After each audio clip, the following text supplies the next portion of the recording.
Our next reader, Jane Davis, grew up attending various plays and concerts at the Woodstock Playhouse. In her wildest dreams, she never thought that one day she would be on this same stage that brought her so much pleasure in her youth. She's proud to be a part of the Story Slam tonight and hopes you enjoy the show. Jane Davis.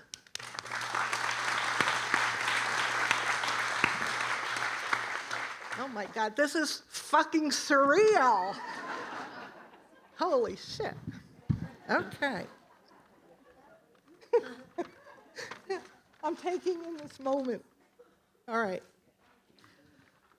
When I was 15, my grandparents were brutally attacked in their New York City apartment.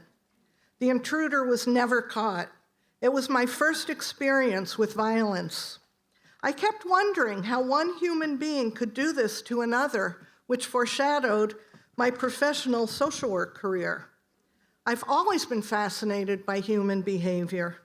My career has been so varied, combining social work and business. The combination of the two led me to boardrooms, Hollywood, conventions, as well as to prisons and death rows. I've met with CEOs and sex offenders.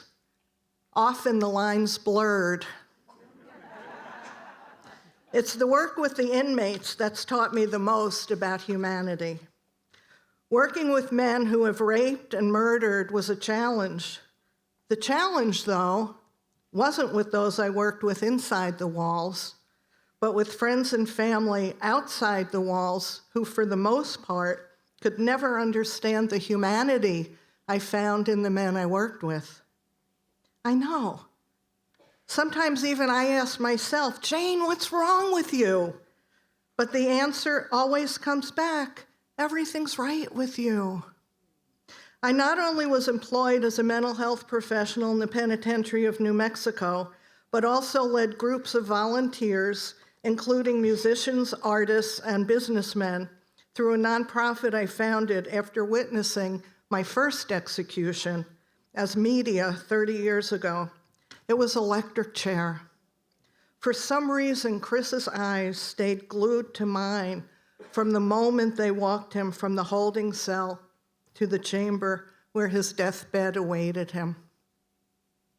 In anticipation of what was to come, I mouthed to a man I only knew through his thick file, I love you, Chris.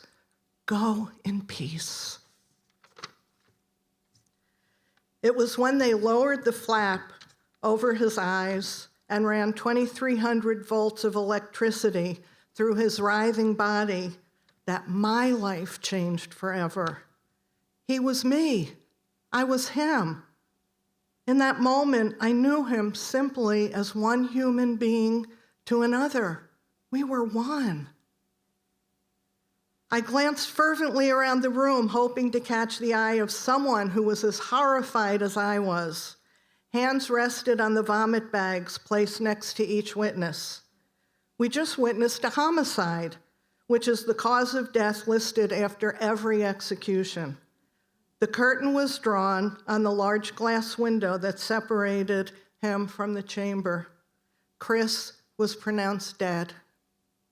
A few months later, a vision called Hope House came through me, guiding me to bring the message of one heart into the world and to bridge the human connection.